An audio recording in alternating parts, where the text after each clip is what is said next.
Resurging UFC featherweight, Charles Rosa. Man, it's good to get you back on the show. How you feeling right now? Man, feeling great. Just got back from the gym. Just got, some sparring rounds in. So, feeling great. Camp's going good besides this crazy pandemic thing going down. Everything's on point. You were set up for May 2nd, Oklahoma City. Then they switched to UFC 249, May 9th. There was a lot of flipping and flopping before all of that. How have you been handling the back and forth with the UFC? Yeah, man. It's my job as a fighter to be ready. So, I can't be the one. I can't be the one. If they tell me when I'm fighting, that's what I got to do. It's my responsibility to be ready. So, it was kind of tough because they said May 2nd, and I was ready for May 2nd. Everything was good. They called me and said the fight's postponed until further notice. So, I talked to my manager. He's probably like, oh, yeah, it's probably June or something. So I ate one day, you know what I mean? I ate a little bit, and I was like, all right, whatever. I was pissed, but I was like, it's what it is. Nothing I can do.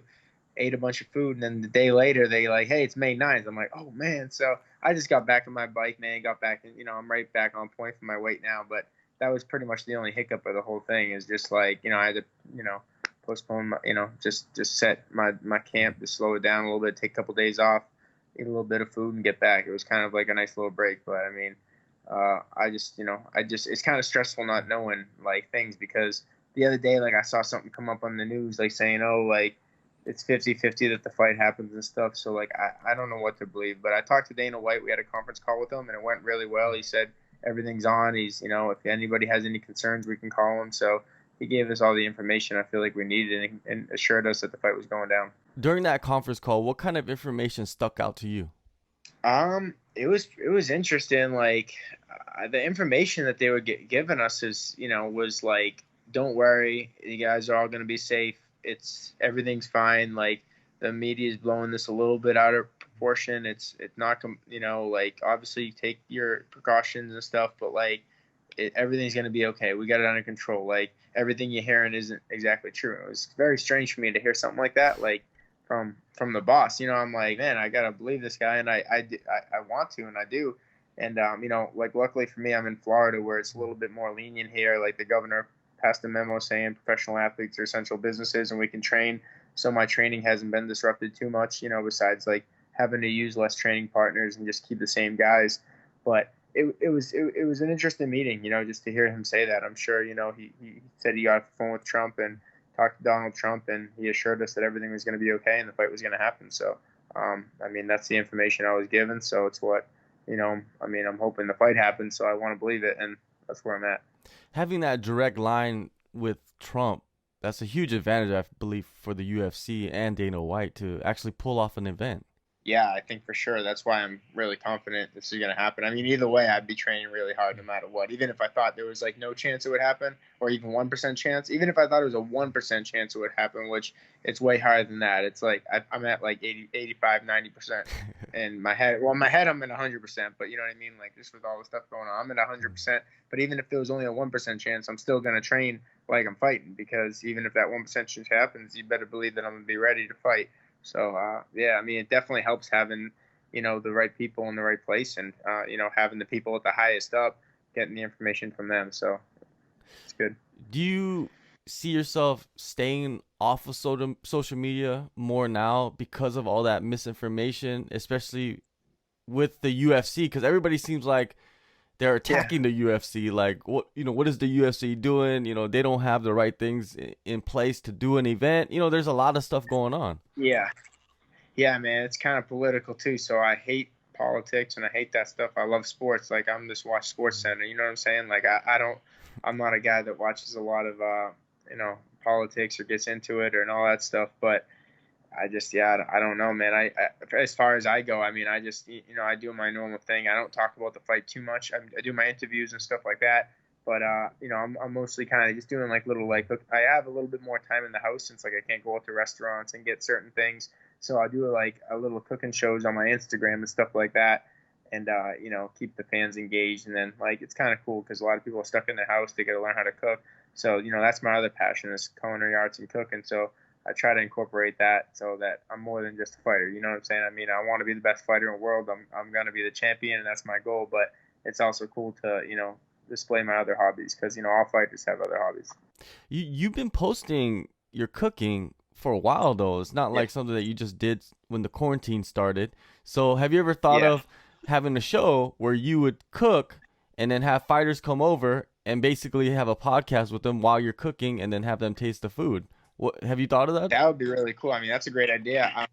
That's a great idea. I just actually, my manager's working on something right now with the UFC that I'm thinking I'm going to start some type of cooking show, stream through the UFC and working with them. So I'm still waiting to get the information. I think after my fight, we're going to work it out, but it's something I'm really excited about because, anything that involves being able to make some money doing other things is going to be pretty cool. Yeah, yeah, definitely. I'll be interested to watch that, man. It's always good to Yeah, man, mix no, those two together. it'd be cool, man. Yeah, it'd be cool. So it was an idea. They actually sent me like, hey, the UFC is interested in having you do some type of cooking thing. And I don't know if it was just because it's pandemic, if it was something different, but I'm still waiting on the information. But I think you guys can expect something really cool in the future, like maybe some type of cooking show with me streamed through the UFC, or not sure how they're gonna work it out, but I'm pretty excited about it. Yeah, Fight Pass seems like they're always trying to add content, so why not put it on there Yeah, and everybody watch yeah, it?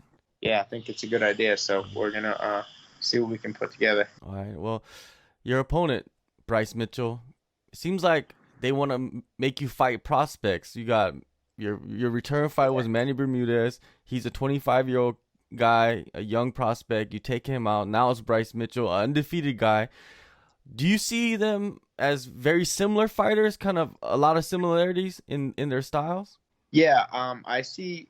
I mean, now that you say it, yeah, it's they're both really good prospects, good guys, and I think they have different styles, but they're very similar skill level. You Yeah. know what I'm saying? Like I think Manny Bermudez probably has better technical jiu-jitsu, a little bit, more precise of a fighter, a little bit probably smarter, makes better decisions in fights. But I think Bryce Mitchell's probably a little bit tougher, not as good technical jiu-jitsu, but maybe a little bit tougher, could maybe squeeze out of submissions a little more. So they're very similar, I think, level-wise. But I think I would say Manny Bermudez has better jiu-jitsu than Bryce Mitchell. Like if you look at his resume, I mean, he has like 12 submission wins, and the kid's good. And everybody said he was the top guy in the division for jiu-jitsu. And I mean, I know what my skills are at. I'm a black belt in Brazilian jiu-jitsu under Charles McCarthy, Ricardo Laborio, trained in American Top Team, and man, like I have the best skills in the world in jiu-jitsu. I mean, I train with best guys, like all of the UFC fighters in my gym, and you can ask any of them. I'm one of the best guys in the world, in the entire world of jiu-jitsu, and I'm also the best guy in the division right now. I think in the UFC, I don't think anybody's as good as me in jiu-jitsu. I think that's my strongest thing, and I'm obviously working on my other skills, nasty kickboxing. I'm working on that now, so it's gonna be a good fight. When you look at jiu-jitsu, like there's the technical side, like you said with Manny, he goes in there and there's certain submissions I believe in MMA where if you're technical, you could get those submissions more often than other submissions. Now on the flip side, you got the twister, which is a submission that Yeah. rarely ever happens. Do you feel like that is kind of like a fluke in a way? It's almost like an overhand right. You know what I mean? Like if you're the opponent Yeah. and you're stuck in that position and you get a twister caught on you, Yeah. what does that say about your ground? Yeah. Yeah, I mean, I think it's more on the kid that got submitted. I don't want to take the submission away from Bryce Mitchell, because I'd be pissed if someone ever did that to me. Like if anyone took something away that I did, like in front of the entire world. Like I think that Bryce had amazing talent to be able to learn that move and pull it off in a UFC octagon. Like there's no easy fights in the UFC octagon. But however, I think that it'd be difficult to pull that off in somebody that is good at jiu-jitsu. You know what I'm saying? I don't think the guy that was very good at it. Like if you pull that off in like a jiu-jitsu submission grappling match or something, or against another UFC fighter that like had those skills, it'd be more impressive. But honestly, it was an amazing submission. I mean, the kid probably practiced it a ton, and I don't want to take that away from him. So yeah, I was impressed with it. Do I think he's going to be able to do it to me? No. I mean, and was I worried about it? Yeah. I mean, I practiced the defense for it and stuff like that. I've been watching Eddie Bravo videos, Marcelo Garcia videos, studying, doing my side of the work to make sure, I'm prepared for these things and all these positions that he's going to be trying to put me in. But yeah, man, I thought that was a really cool move. I mean, that's kind of what made me want to fight the kid. I'm like, man, this kid's coming off submission of the year. Like, man, that's pretty. I mean, that's pretty amazing. And me being the best jiu-jitsu, wanting to be the best jiu-jitsu guy and prove to the world, man, who else do I fight? You fight the guy that got the best submission in the entire world, and you hopefully I submit him, and then I mean, hopefully steal some of the thunder. You know what I'm saying? Definitely, definitely. Well, maybe you could get a rare submission yourself. Who knows? You know what I mean? I'm not trying to take away from this Twister. I You know what got I mean? some The under my Twister is one of sleeve, so the baddest submissions you could get ever in a cage fight. So, yeah, much respect to Bryce Mitchell. Now, with you, this is your seventh fight with the UFC. Do you feel like a established fighter, or do you still have the mentality of like, okay, I'm still trying to build myself yeah, up? for sure. I mean, I think no, you're good. There's no doubt that I'm an established veteran. I mean, I'm going on to my seventh fight. It should be 8 fights because I went to Japan to fight Mizuto Hirota, and he was, I literally weighed in, did everything. But yeah, man, I've been around this rodeo a lot of times. I had 20 amateur fights coming up in the rankings, and in the amateurs, and I came into the UFC 9-0. So this is going to be my seventh UFC fight, man. And I've been around this. I've been around this a lot of times, and I've proven myself too. I've never had a bad performance in the big show. I mean, all my losses in the UFC are fight of the night bonuses. 4 overall bonuses in the UFC. So I mean, I think this is going to be one though where everyone really knows who I am after I knock out Bryce Mitchell. This event, they were saying that they were sending the fighters. I don't know if this is a rumor, if this is true, but they were going to send fighters and their coaches test kits for COVID-19. Did you hear that? No, I didn't hear Oh, that that. must be a So rumor then. yeah, it sounds like a rumor. I feel like I would know that, and they would have said it in the thing. So I don't know if that's not true. I mean, maybe it's true, but I didn't get that information. I feel like I'd be one of the people that Yeah. gets the information. You know what I'm saying? It's just this whole thing's crazy, man. So I mean, I'm just going with the flow. Every day, things change. I mean, the fight changed, the date, and all these things. But like I said, my goals remain the same. I'm training hard, working hard, and gonna be ready come May 9th. So when you get to the event, did they actually tell you ahead of time, like, this is going to be the fight week? It's going to be a little bit different, but this is the procedure that we're going to take. No, they haven't really given us much information. I mean, they haven't even given us an exact location yet Yeah. of the fight. So I've heard rumors. I know it's going to be in Florida. But who really knows? Because what if they call tomorrow and say it's somewhere else? Then what are you going to say? Oh, well, I guess I thought it was in Florida. Well, it doesn't matter what you thought. Like, it's what it is. So that's what we're trying to figure everything out. But for me, it doesn't matter. I've fought everywhere, man. I've fought in gymnasiums with 10 people in it. I fought in parking lots with just me and one other person. I fought in front of 30,000 people chanting against me in Mexico City, and I fought in my hometown in Boston, and with all my 20,000 fans chanting my name. So it doesn't matter where the fight takes place. I'm gonna shine. You recently had your photo hung up at ATT. What does that Yeah, signify? man, that was really special to me. I mean, it just showed years of hard work, dedication, paying off. I mean, when I first walked into the gym as an amateur, as in the beginning as a fighter, the first day I walked in the gym, I remember looking up at those pictures and being like, "Whoa!" Like it, like literally took my breath away seeing all those pictures and being like, "Man, that is like would be a dream of mine." Like just like the same dream that I have of putting a UFC belt on one day to be able to have my picture up there, like with all the other legends. Because you look at all the people around you and you're seeing like real legends. You know what I'm saying? Like you're seeing some of the greatest fighters of all time up on the wall, and Manny Bermudez, and I mean, there's so many of them. Like Kyoji, you guys know Kyoji, and he's an amazing champion. There's just so many people up on the wall, and when I first even came there, um, it really meant a lot to me, man. It really meant a lot to me. So it gives me a little extra pride and a little bit extra jump in my step when I'm in the gym. Sometimes, seeing it up there, it makes me feel proud and to represent, the best team in the world. Definitely. Well, another talked about aspect of American Top Team is Dan Lambert saying, imposing a no trash talking policy. Is that something that you and your close training partners take seriously? Yeah, I mean, I'm not a big trash talker, you know what I'm saying?